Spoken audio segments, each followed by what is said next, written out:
With God, all things are possible. You have heard that before. You may even have repeated it many times. But tonight I want you to hear the second half of that mystery. All things are possible to him who believes. We are told in one place that with God, all things are possible, and in another that all things are possible to the one who believes. My whole purpose in speaking to you is to show you that these are not two different statements, but one. The God to whom all things are possible is not a distant being, somewhere in the sky. He is your own wonderful human imagination. God became man, that man might consciously become God. The creative power that spoke the worlds into being now speaks in you as I am. Tonight, I want to show you how to live from that I am as though your wish were already fulfilled, not as a pleasant idea, not as a passing desire, but as a way of life. You see, most of us live always towards a wish. One day I'll be free, one day I'll be wealthy, one day I'll be healthy, one day I'll be loved. We are always on the road, never at home. We treat our desire as something that lies at the end of a long journey, somewhere ahead of us, in time and space. But Scripture does not tell you to crawl towards your desire. It tells you when you pray, believe that you have received it, and you shall receive it. Believe that you have. That is the command. To live as if your wish is already fulfilled is simply to obey that instruction. So tonight, I will not speak to you as a man giving you a theory. I will speak as one who has tested this law, lived it, and proved it to his own satisfaction. I want to show you very simply how to do the same, how to choose the end you desire, how to step into it inwardly, and how to walk this earth as though it were already so. For when you live in the end, you are not imitating God, you are allowing God to express himself as you. You may have been taught to separate yourself from God, he up there, you down here. He infinite, you small. He powerful, you begging. Tonight I ask you to dare something higher. Dare to believe that the one you have been seeking is already housed in you as your own imagination, waiting to be awakened, directed, and trusted. So as you listen, I do not want this to be a passive experience. I am not here to entertain you. I am here to disturb the old picture you hold of yourself and to invite you to put on a new one. Before we go any further, I want you quietly, just where you are, to say within yourself, I am willing to live as though my wish were already fulfilled. You may not yet know how. You may not yet feel capable. That does not matter. Willingness is the door, and now I want to ask something of you. Something very simple, yet very powerful. When you declare before the universe that you are ready, you do more than speak. You command. So when this experience ends, and your eyes open again, I want you to act upon this moment. Do not let it remain silent within you. Declare it to the universe. Go below and write in the comments, I am ready to receive. Write it as a living act of faith. For when you put those words into the world, you send a signal through the great field of consciousness. You are saying to life itself, I am open, I am willing, I am ready.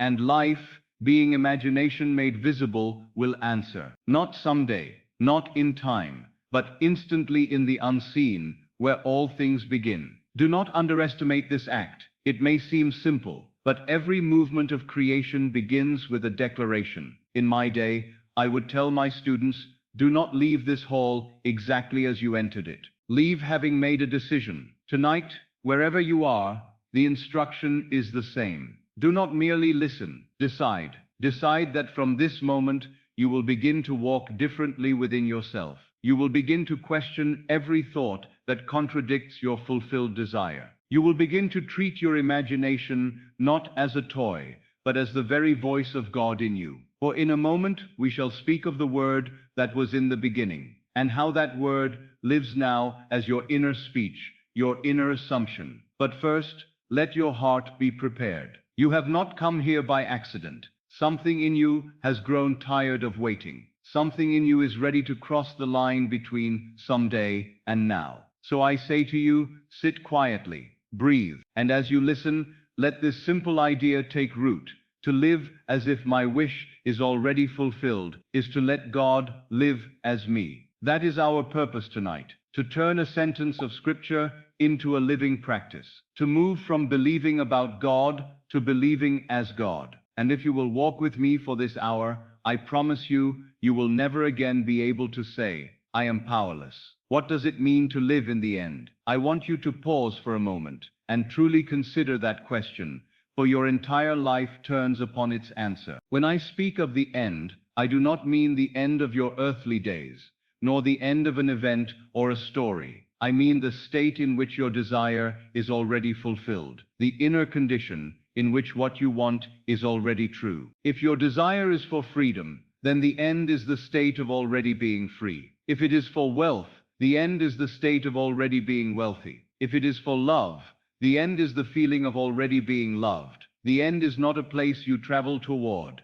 It is a place you enter now. Most people live always in the middle of the story. They live toward a goal, always walking, striving, hoping, reaching, waiting, and waiting, and waiting. This is the life of effort, the life of postponement. But to live from the goal is something entirely different. To live from the goal is to enter the inner state, where the wish is already accomplished, and then to conduct yourself from that knowing. I have said it often, assume the feeling of the wish fulfilled. This is not poetry. This is the very mechanism of creation. When you live from the end, you do not struggle. You rest. You rest, because the decision has already been made within you. The seed has been planted, the state accepted, the inner world rearranged, and because imagination is the only reality, the outer world must follow. Let me give you a simple picture.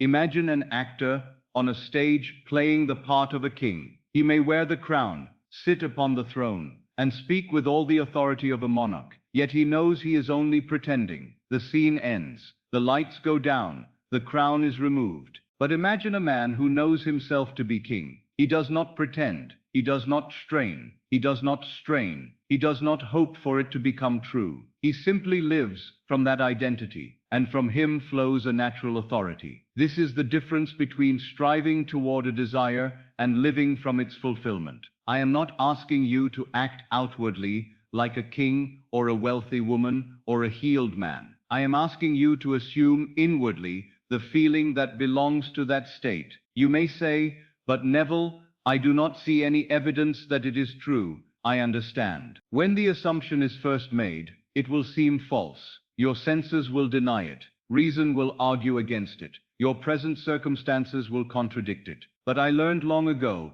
that the senses are not the truth. They are simply the echo of old imaginal acts. So I tell you, as I have told thousands before you, assumption, though false when first made, if persisted in, will harden into fact. Persist, remain faithful to the end you have chosen. Do not return to the old state simply because the world has not yet rearranged itself. Creation is finished. Every state already exists. You do not create the end, you enter it. And once you enter it inwardly, life begins to move in ways unseen to bring it to pass. That movement, which I have called the bridge of incidents, does not concern you. It is not your job to direct the outer world. Your only task is to remain loyal to your inner world. So tonight, as you listen, I want you to ask yourself, am I living toward my desire, or am I willing to live from it? For those are two entirely different lives. One is a life of waiting. The other is a life of being. Choose being. Choose the end. And dare to assume that what you seek is already yours. When you do,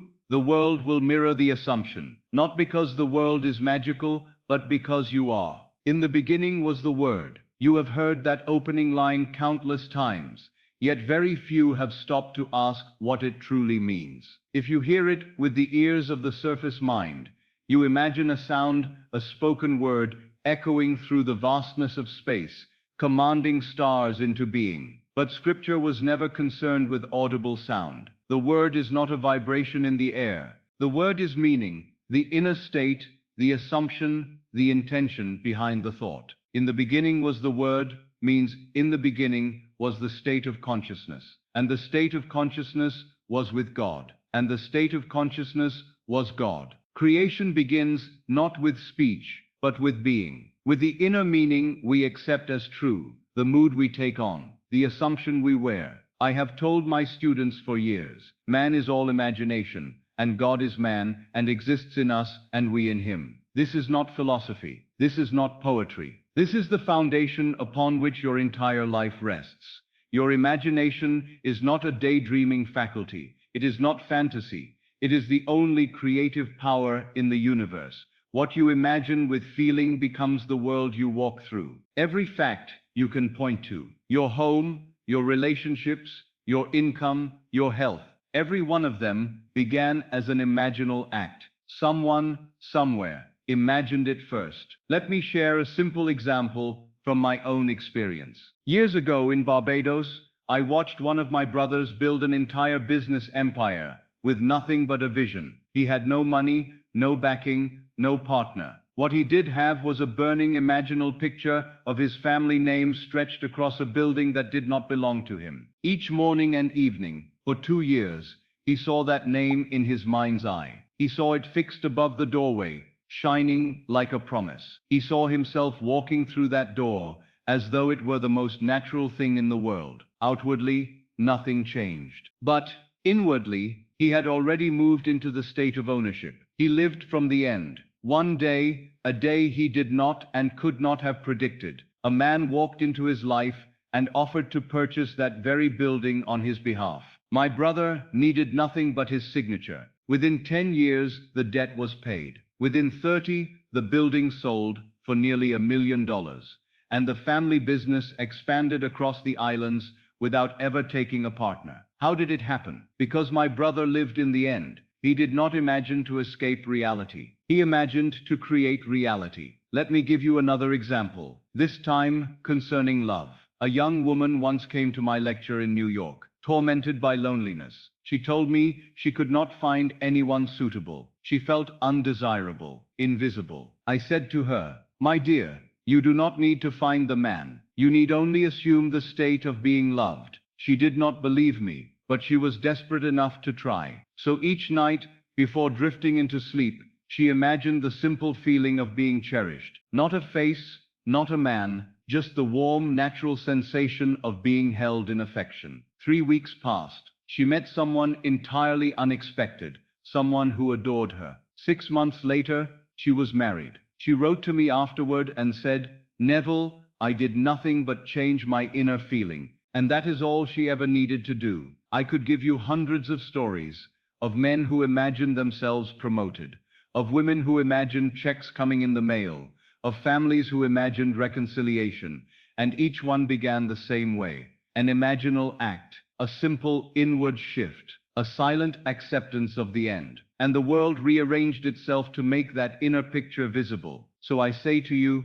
to live as if your wish is fulfilled is simply to accept that your imagination is God in action. There is no other creator. There is no force outside of you shaping your destiny. There is only your assumption, the Word made flesh. The question is never, will God answer my prayer? The question is, what am I accepting as true of myself right now? For that acceptance is the prayer. That feeling is the word. That assumption is the beginning of all creation. Once you grasp this, you will understand that nothing stands between you and your desire, nothing but your own willingness to imagine boldly and to persist in that imagination until it takes form. Everything you seek is already yours, in the unseen. Claim it in imagination, and the seen world will bow to your command. Before you can live in the end, you must first know what the end is. This may sound obvious, almost trivial, but I assure you it is one of the greatest stumbling blocks in the art of creation. For most people do not actually know what they want.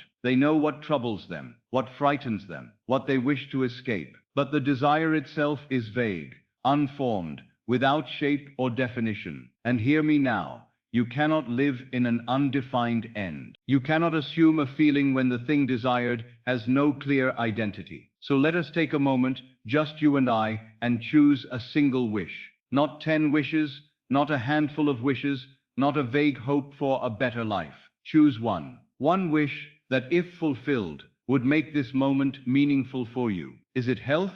Is it wealth?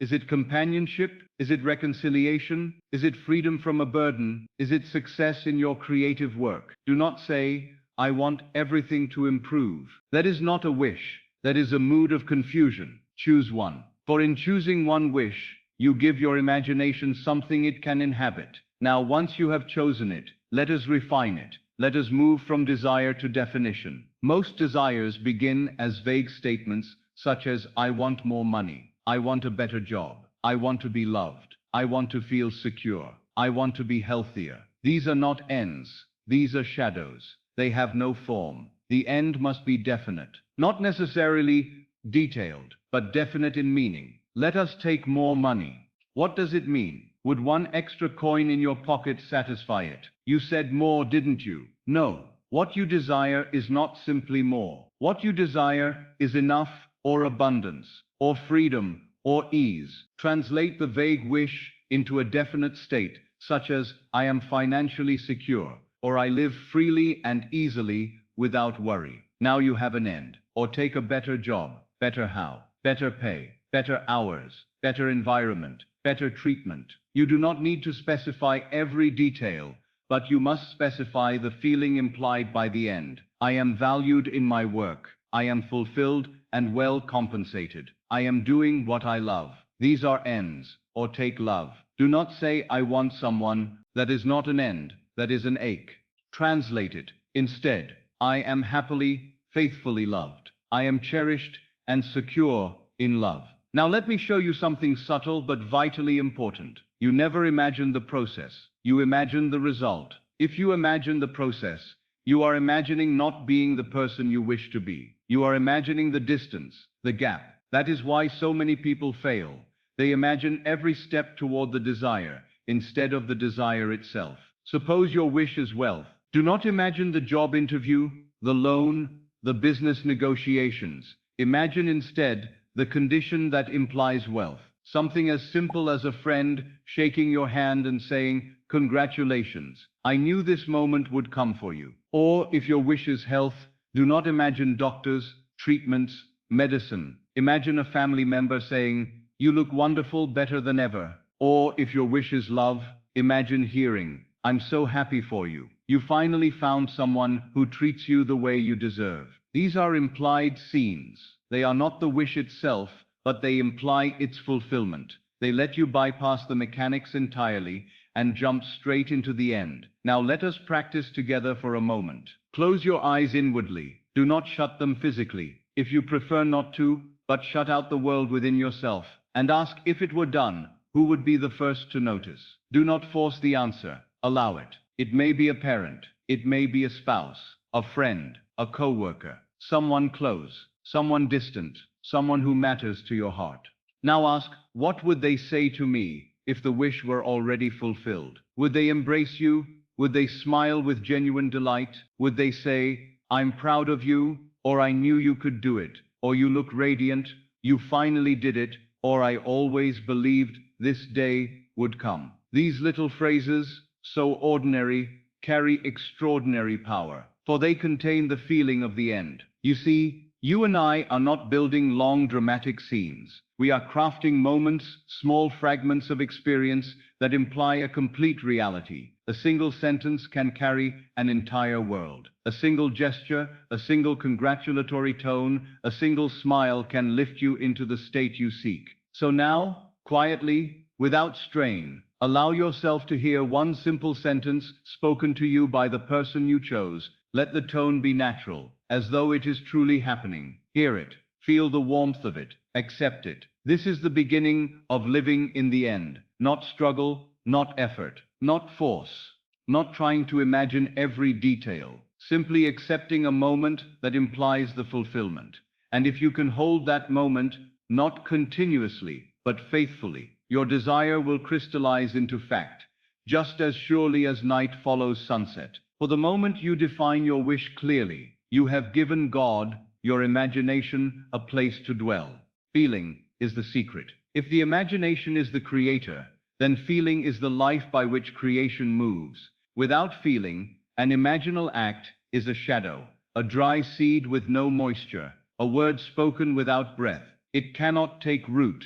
But once you clothe an assumption in feeling, the subconscious accepts it as fact and begins to weave the outer world around it. Let me show you something simple, something you have experienced 1,000 times. Think for a moment of a painful memory, a moment when you were embarrassed or rejected or afraid. Do not linger on it, just recall it lightly. Notice how instantly the body reacts.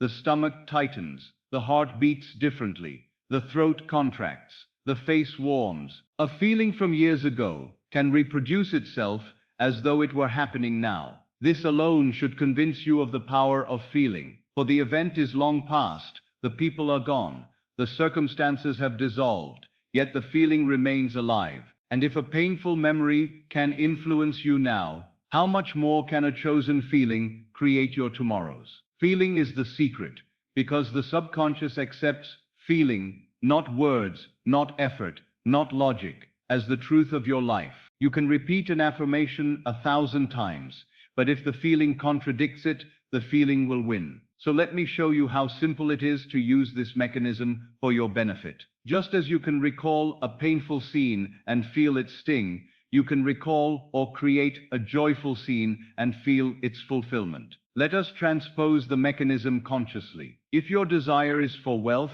instead of feeling the strain of lack, feel the ease of financial freedom. If your desire is for love, instead of feeling the ache of loneliness, feel the warmth of being cherished. If your desire is for success, instead of feeling the tension of striving, feel the naturalness of accomplishment. And now, let us practice a very small micro scene together. Do not force anything. Simply follow gently along. Imagine someone you love, someone whose happiness for you feels genuine, standing close enough that you can sense their presence. Picture their face as it would look if your wish were fulfilled. Now imagine they extend their hand to you.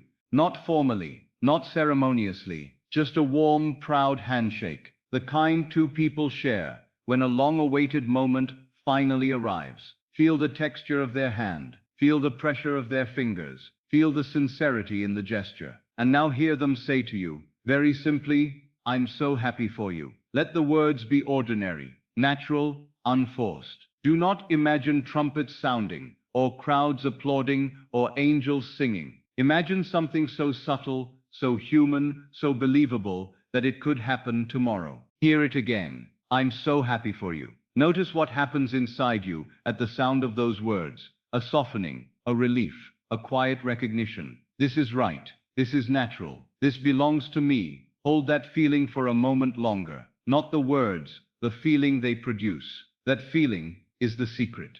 For in that moment, you are not pretending. You are not fantasizing. You are not wishing. You are entering the only reality that causes the outer shadow. The handshake you feel inwardly will one day be mirrored outwardly. The words you hear within will one day be spoken without. The softness of relief you feel right now will one day become the atmosphere of your real, visible life. Do not underestimate the simplicity of this. Truth is always simple, and God, your imagination, moves in simplicity. You do not need elaborate rituals, nor long visualizations, nor force, nor strain. You need only the feeling of already being the one you desire to be. Once this feeling takes root, the world must obey it, for the world is nothing more than imagination made visible. And you are the one imagining. To live in the end is not a moment of meditation. It is a way of walking through your day. Many who hear me speak believe they must close their eyes for hours, that they must visualize constantly, that they must hold their wish with rigid tension. No. If you force, you are not living in the end. You are begging for it. Living in the end is the quiet certainty that the imaginal act has already been accepted. You move through your day as the one who already has. And from that naturalness, everything unfolds without strain. I want you to understand something subtle and vital. You do not fight the old. You quietly refuse to return to it. You do not wrestle with doubt. You simply do not give it a home. You do not argue with appearances. You walk past them as one who knows better. Let me show you how this works. In the ordinary details of life, imagine the man who has assumed wealth. He receives a bill in the morning post. Before, he might have felt tension, a tightening in the stomach, a muttered complaint, a sense of being burdened. But the wealthy one, the one who already is, he reacts differently. He looks at the bill as a man of means. He says within himself, of course I can pay it. Not defiantly, not dramatically, simply, naturally. His reaction comes from his state, not from the number on the page. It is not the bill that changed. He changed. And because he changed, the world must follow. Now consider the one who seeks health. The sickly man speaks often of his condition, his symptoms, his limitations. He describes the world from the state of illness. But the healthy one, even before health appears in form, speaks differently. He says, I am improving every day. My body is responding beautifully. I feel life moving through me. He speaks from the end, not toward it. He does not deny appearances. He simply gives them no authority. He knows a shadow is not the truth. He knows the imaginal act precedes the healing. And now consider love. The unloved one behaves cautiously, fearfully, often suspicious of others. But the one who has assumed being loved, deeply, genuinely, securely, moves differently. He does not chase. He does not beg. He does not fear loss. He walks with a softness in his heart, a confidence in his step. He speaks kindly. He listens well. He radiates the atmosphere of a beloved person. People respond to him not because he forces anything, but because he is the thing he once sought. This is the discipline to move through the hours of the day from the identity you have chosen. If you truly believed your wish was fulfilled, you would make decisions differently. You would speak differently. You would carry yourself with a quiet assurance that cannot be faked. And yet, it requires no strain, for once the imaginal act feels natural, the behavior flows effortlessly. This is why I say, you do not need to hold the picture all day. You need only to refuse to fall back into the old man. When the old thoughts whisper, and they will, you do not fight them. You simply turn gently toward the new state. You realign, you return, you rest in the end. Living in the end is not dramatic. It is profoundly ordinary. It is brushing your teeth as the wealthy one, walking as the healthy one, speaking as the loved one, working as the successful one. It is not performance. It is not pretending. It is not forcing. It is accepting, quietly, faithfully, that the world within is the only world that contains the seed of tomorrow. And you, by living from the end, water that seed with every step you take. There is a law I have repeated for decades, a law as certain as gravity, yet almost no one applies it with full understanding. I call it the law of reversibility. If a physical event can produce a feeling, then a feeling, when deliberately assumed, must produce its corresponding physical event. Creation moves both ways. If receiving money makes you feel relief, then relief felt now must bring money. If being loved makes you feel secure, then security, felt now, must draw love. If success gives you confidence, then confidence, felt now, must lead you into success. The world has taught you, the order is fixed. First the event, then the feeling. But I tell you, the event is only the echo. The feeling is the cause. When you reacted with joy to good news, you did not analyze the feeling. You simply allowed it to wash through you. When you were surprised by a blessing, you did not question whether you deserved it. You simply accepted it. Now I ask you to reverse the process consciously. Feel what you would feel if the blessing were already yours, and allow the world to rearrange itself accordingly. This is not imagination as fantasy. It is imagination as the one creative power of God, clothed in your own consciousness. Let me give you an example. There was a young man who desired a position for which he had no credentials. By all appearances, he was unqualified. The world told him it was impossible. His friends laughed at him. But he understood this law. Rather than imagining the process, the interviews, the recommendations, the long road, he imagined the result.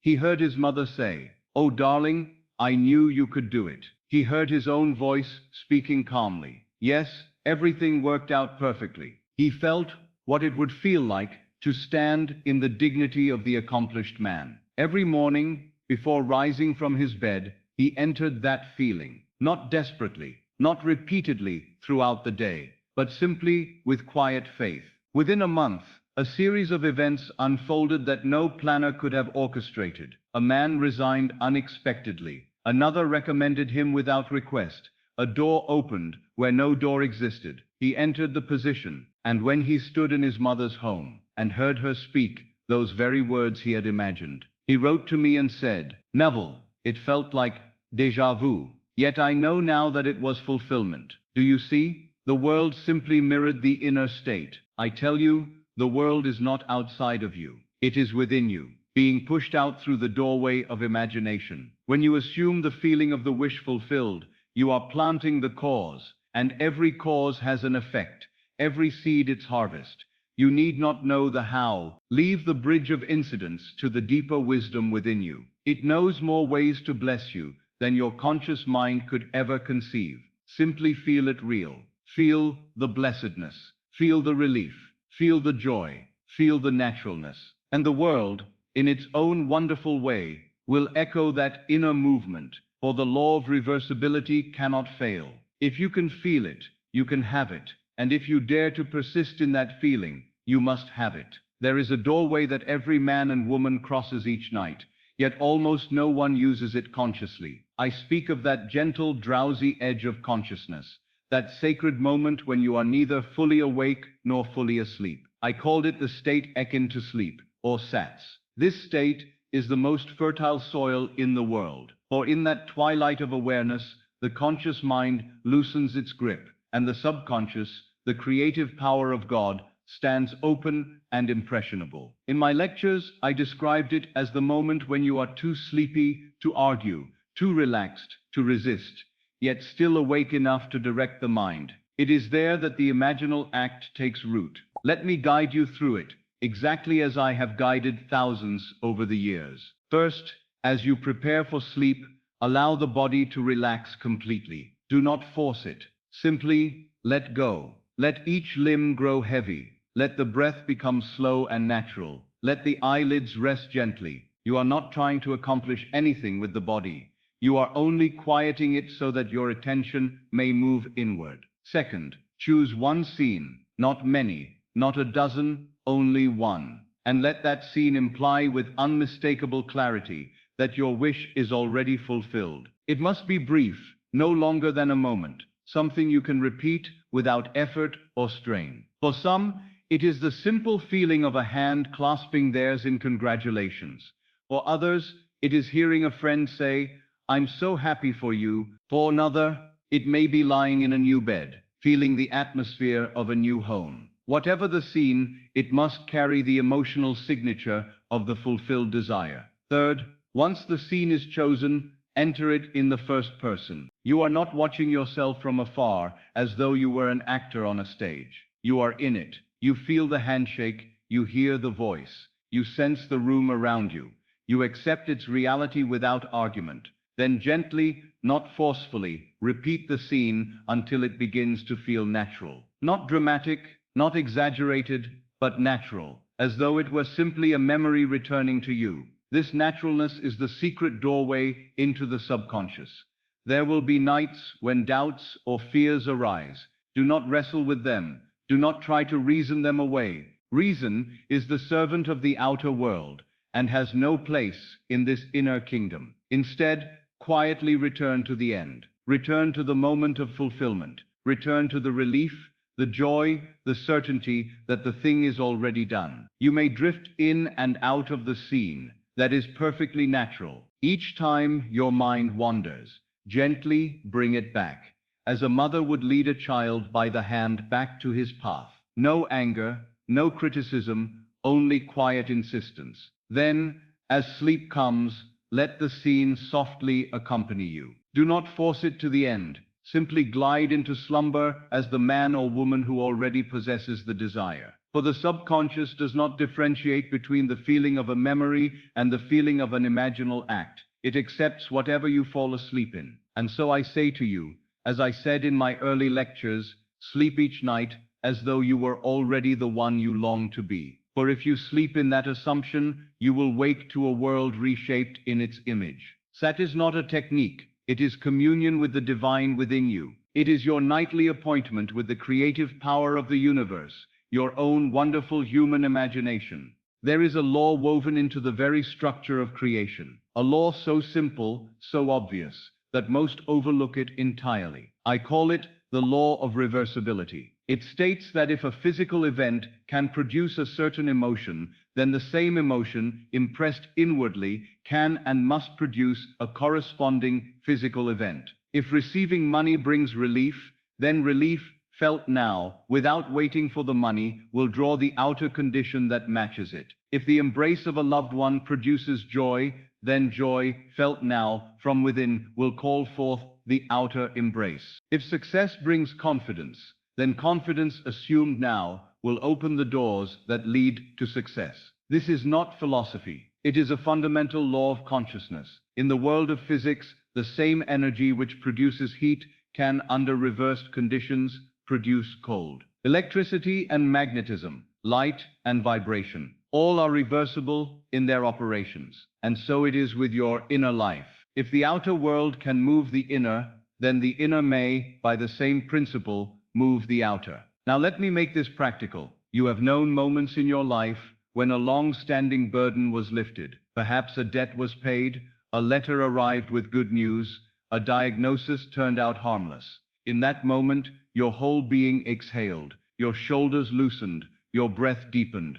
You felt lighter, clearer, free. That feeling, that effortless sigh of relief, is the very doorway to creation. For if relief follows a solved problem, then relief, assumed deliberately, is the signal to the subconscious that the problem is solved. Let us try it now, for the law is not understood until it is applied. Close your eyes for a moment, and bring to mind the one problem that has pressed most heavily upon you. Do not dwell on it. Simply name it silently. Now imagine, just for this brief moment, that it is no longer your concern. Imagine it fully resolved. No loose ends, no threats, no delays, nothing left undone. And now, breathe out. Not as a technique, but as though that burden had truly lifted. Do you feel it? You feel it? That subtle loosening within the chest, that quiet softening of the mind, as though someone whispered, "It is finished." Hold that feeling for a moment. For in that feeling, you are living in the end. You are occupying the state where the desire is already fulfilled. This is the secret behind every transformation. You do not live in the problem and hope the solution will appear. You live in the emotion of the solution, and the world reorganizes itself to match it. So when I say, live from the end, I am really saying, live from the relief, the joy, the freedom that belong to the fulfilled desire. For the outer world is only the echo of the inner state, and when the inner state is changed, the echo must change with it. There is a phrase in Scripture that most read quickly and never pause to understand. Judge not by appearances, but judge righteous judgment. What is this righteous judgment? It is simply the art of seeing according to the end, rather than according to the senses. For the senses show you only the harvest of yesterday's assumptions. They cannot reveal what is coming. They can only show you what has been accepted. When I say to ignore appearances, I do not mean to close your eyes to the world or pretend that your senses say something different. I have never asked any man to stand in the marketplace and deny the number written on his bank statement, or to tell a doctor's report it is false. No, that would be childish. You are not asked to lie. You are asked to refuse to make the appearance final, for every fact you see today was once only an imaginal state, and therefore can be replaced by a new imaginal state. Let me give you a simple illustration. A woman once came to me utterly distressed. Her rent was overdue, her work was unstable, and every appearance pointed toward eviction. Yet, she had heard me speak on the power of the end, and she chose, against every report and every letter, to assume that she was already secure, already provided for, already at ease. Each night she entered that state, feeling the quiet peace of knowing the matter was settled. And each morning, though nothing seemed to change, she refused to surrender her inner knowing. On the fourth day, an employer she had not heard from in months wrote to her offering renewed work and unexpectedly paying her for assignments she believed were long forgotten. The sum more than covered every need. Now what changed? Not the world first. The world cannot move until the inner state has shifted. She did not deny the overdue notice. She simply refused to worship it as truth. She held to the end, and the outer must follow the inner as surely as a shadow follows the body. There was another, a young man I knew well, who longed to rise in his profession, but every appearance denied it. His superiors overlooked him, his colleagues dismissed him, and the entire world seemed to insist that advancement was impossible. Yet he dared to walk in the end. Night after night he heard his employer say, "Congratulations, we are promoting you." He felt the pride, the dignity, the naturalness of the new position. And though the world continued for a time to echo the old assumption, he did not return to it. Then, suddenly, without warning, one man resigned, another was transferred, a project changed direction, and the very place that had once ignored him now needed him. The promotion came, just as he had accepted it within. I tell you these stories for one purpose, to show you that facts are not final. They are frozen forms of old beliefs. The moment you adopt a new assumption and persist in it, the old must dissolve. You are not asked to deny that the bank account shows only a few dollars. You are asked to refuse the belief that this condition holds power over you. You are not asked to deny that the body feels weak. You are asked to refuse the verdict that weakness is your identity. You are not asked to deny that circumstances look bleak. You are asked to refuse the thought that circumstances are sovereign. For only one thing rules your life, your present assumption: the world is faithful, but it is faithful to the image you hold, not to the one you dislike. Change the assumption, and the fact will follow. So tonight, if appearances frighten you, do not argue with them. Do not fight them. Simply say within yourself, "This is only the shadow of what I once assumed. I now assume something new," and walk gently, quietly, from that new end, and the day will come when the world reflects it with equal faithfulness. There comes a moment in every imaginal act when something subtle yet unmistakable is set in motion. You may not see it with the eye, nor hear it with the ear, but the entire structure of your world begins to rearrange itself in obedience to your new assumption. This rearrangement is what I have often called the bridge of incidents. Once you assume the end, once you dare to live as though your wish were already fulfilled, life, with all its marvelous intelligence, sets forth a series of events that will lead you inevitably to the outward expression of that inner state. These events may appear ordinary, they may appear strange, and at times, my dear, they may even appear to contradict the very thing you are moving toward. But hear me, every incident, whether pleasant or unpleasant, belongs to the fulfillment of the end. I have seen men assume wealth and immediately lose their positions, only to find weeks later that the loss was the very doorway to the life they had imagined. I have seen women assume love and find old relationships collapsing, only to discover that the collapse was part of the necessary clearing for the new state to take form. I have seen illness grow worse just before it dissolved entirely. The world is full of these bridges, subtle, winding paths connecting the imaginal act to its embodied expression. You do not build the bridge, you do not plan it, you do not direct it, you simply walk it. And you walk it not by forcing the outer world to mimic your desire, but by resting inwardly in the certainty that the end is already yours. This is the true meaning of "as if." Most misunderstand this phrase. They think it means to pretend outwardly, to paste a smile upon the face, to speak in boastful tones, to act in ways that feel unnatural. That is childish mimicry, a play acting with no creative fire. To live as if means something far holier. It means to accept inwardly, quietly, without fanfare, that what you ask has already been granted. It means to walk in the profound ease of one who knows that the seed has been planted and the harvest is sure. You may remember that I once said, assume the feeling of the wish fulfilled, and continue feeling it until that which you feel becomes your nature. This is not pretending, this is becoming. It is the difference between a man who wears the costume of a king and a man who knows himself to be one. One must rehearse his gestures, the other simply acts because the role is his by right. Tonight you are invited to step into the role that is yours by divine inheritance. Not by effort, not by striving, but by acceptance. So I ask you now, dare to live today, this very hour, as though your wish were already fulfilled. Close your eyes just for a moment and feel it. Feel the atmosphere of completion, the quiet joy of knowing that what you sought is now yours. Feel how your breath changes, how your chest expands, how the mind becomes still. This is the true state of as if. It is the Sabbath of the soul, the rest that follows creation. And now, in the spirit of my old platform in Los Angeles, let me leave you with a whisper from the depths. The law will give you your fulfilled wish. The promise will one day reveal to you that the fulfiller and the wish are one. For someday, beyond the bridges, beyond the desires, beyond the fulfilled wishes, you will discover that the creative power you have been using so freely is none other than the being you have always called God. And in that moment, you will know the great mystery that God became you, that you may know yourself as God. Now let us go into the silence.